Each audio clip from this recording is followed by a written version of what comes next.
مفتی وسیم دہلوی کے بیانات کے لیے مفتی صاحب کے official channel MWA Islamic channel کو سبسکرائب کریں۔ بسم اللہ وحدہ والصلاة والسلام علی من لا نبی بعدہ، اما بعد۔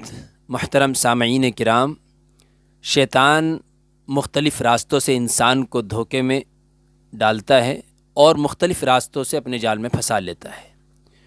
اسی میں سے اس کا ایک فریب یہ بھی ہے کہ وہ انسان کو بسا اوقات اسباب کے چھوڑنے کی ترغیب پر آمادہ کرتا ہے، اور وہ لوگ اس کے جال میں پھنستے ہیں جو قرآن و حدیث کے علم سے دور ہیں۔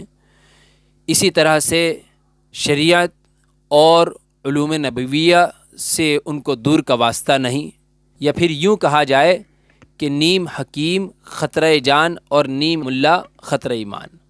تو جو اپنے آپ کو بعض عالم سمجھنا شروع کر دیتے ہیں، علم کا ان کو دور کا بھی واسطہ نہیں، اپنی من مرضی کی تفسیریں کرنا شروع کر دیتے ہیں، اپنی من مرضی کی دینی باتیں جو ہیں وہ پھیلانا شروع کر دیتے ہیں، تو ایسے لوگوں کو شیطان آسانی کے ساتھ اپنے جال میں پھنسا لیتا ہے۔ پھر وہ لوگ خود تو پھنستے ہی ہیں اور ساتھ ہی اپنے مریدین اور اپنے آس پاس اور اپنی صحبت میں بیٹھنے والے لوگوں کو بھی اسی جال میں پھنسانا شروع کر دیتے ہیں۔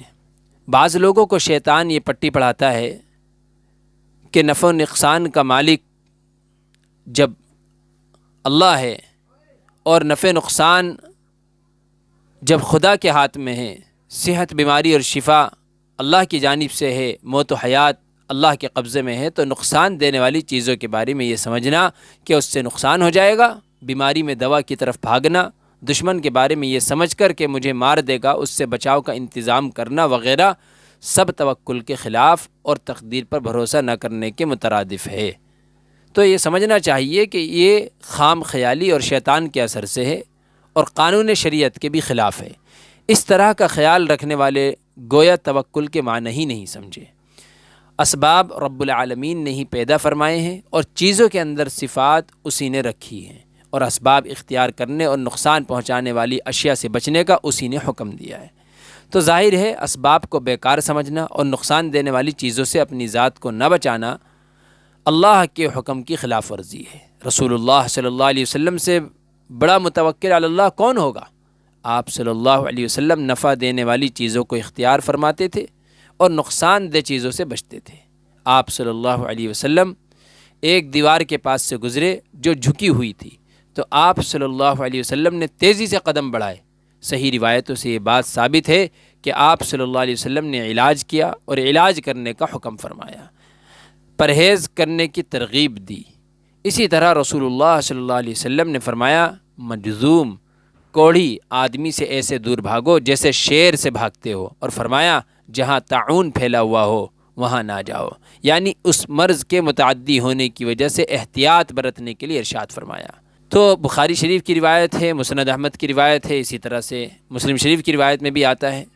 حضرت عثمان غنی رضی اللہ تعالیٰ عنہ سے روایت ہے کہ آپ صلی اللہ علیہ وسلم نے ارشاد فرمایا، حالت احرام میں اگر آشوب چشم کی شکایت ہو تو ایلوے کا لیپ کر لیا کرو۔ صحیح مسلم۔ یہ بات حق ہے کہ اللہ تعالیٰ نے موت کے علاوہ ہر بیماری کی دوا بھی ضرور اتاری ہے، اور مرض کو دور کرنے کے اسباب بھی اسی طرح ہیں جس طرح بھوک زائل کرنے کے لیے کھانا اور جسم ڈھکنے کے لیے کپڑا۔ تو جیسا کہ آپ نے سنا کہ روایت کے اندر آتا ہے کہ آپ صلی اللہ علیہ وسلم ایک دیوار کے پاس سے گزرے جو جھکی ہوئی تھی، تو آپ صلی اللہ علیہ وسلم نے تیزی سے قدم بڑھائے۔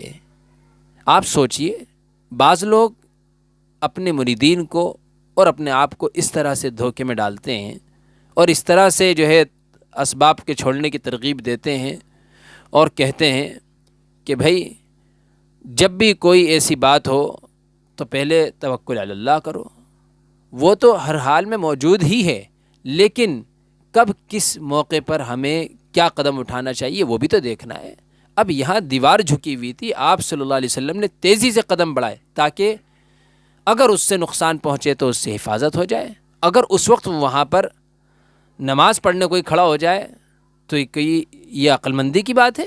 ہمارے نبی کا عمل یہ نہیں ہے، بلکہ جس وقت جیسا ماحول ہو اس وقت ویسا کرے۔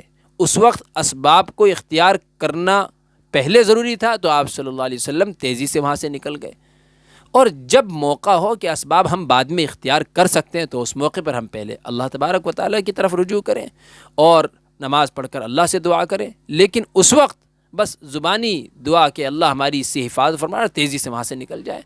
تو جب جیسا موقع ہو ویسا کرنا چاہیے، لیکن بعض لوگ اسباب کے چھوڑنے کی غلط طریقوں سے ترغیب دیتے ہیں، اور دین سے ناواقف لوگ ایسے لوگوں کے جال میں پھنس جاتے ہیں۔ اللہ تبارک و تعالیٰ امت کی حفاظت فرمائے۔